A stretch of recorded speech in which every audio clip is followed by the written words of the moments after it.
won the race on teamwork. But Greenwood Star ran the race of his life in this race when just failing to beat teamwork. This season's run twice, finishing third behind Tug of Love in the Jubilee at Kempton in May, and that's good form because Tug of Love hasn't run a bad race since. He goes into stall 4.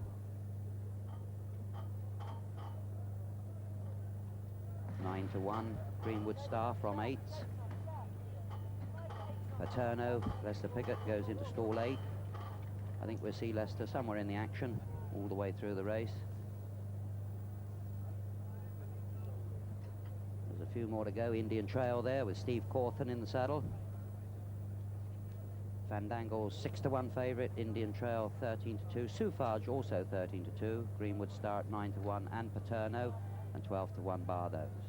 Indian Trail, one of our top handicappers of last season. He was on a little bit better mark than he's been getting this year. He won the Hextel at Goodwood, and it was an impressive winner, and he won through a lot of courage that day. Steve brought him with a really well-timed run to collect the spoils right on the line. He's done nothing wrong this year, though. He's run 2 good races, and in good class handicap, just getting a little warm under the saddle. You see just the white sweat just running down below Steve's boot.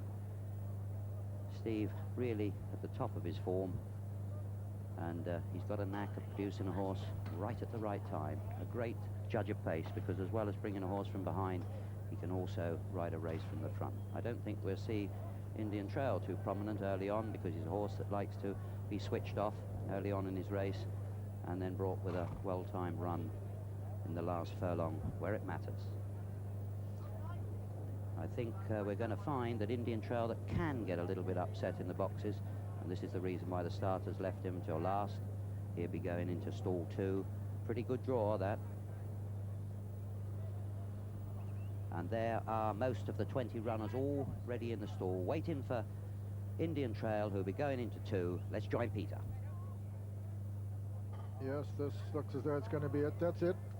They're all 20 installed for the Royal Hunt Cup. That's Crack Hill nearest to us. They're under starters' orders, and they're away. And Crack Hill breaks pretty fast also towards the right. A little bit slow was the grey Greenwood Star, who'd been playing up a bit in the stalls. Garvo's come over from stall number 6 towards the rail. And Garvo, in fact, one of the early leaders, with Havoc right up there towards the right of the picture, and Havoc, in fact, taking him along on the right there. Teamwork's right up with them too. Over on the left of the picture, 7 Hearts with Paterno up there. And in behind Paterno is Reside, but it's 7 Hearts over on the far side, Havoc on the near side. These being pressed by Garvo and Paterno, and Socks Up as they pass the 6 furlong pole. Havoc on the stands rail, still in the lead from towards his outside, Teamwork, and then 7 Hearts leading those on the left-hand bunch. 7 Hearts leading Paterno, with still Havoc on the near side being chased by Crack Hill. Indian Trail's just in behind the leaders on the near side, with Garvo also and Teamwork, and it's still 7 Hearts being pressed by Paterno over on the far side, with Hillsdown Gold Nest next, and then Socks Up, and behind them running quite fast is Reside, and Sauvage coming there very strongly too. And it's Paterno now who's taken a fractional advantage from 7 Hearts. Sauvage on the near side, Teamwork, and then Indian Trail coming on the near side. But Paterno, Lester Piggott has the advantage now, but being pressed by Sauvage. Fandangle coming there over on the far side, but Paterno with the advantage as they race into the closing stages. Paterno from over on the far side, putting in a tremendous run, is Joe Mercer on Buzzards Bay, and Buzzards Bay has won it. Buzzards Bay has got up to win it. On the line, I would say, on the far side, Paterno, and just in behind them came Sillius Knight, and so the winner was Buzzards Bay, and it's a photo for second place.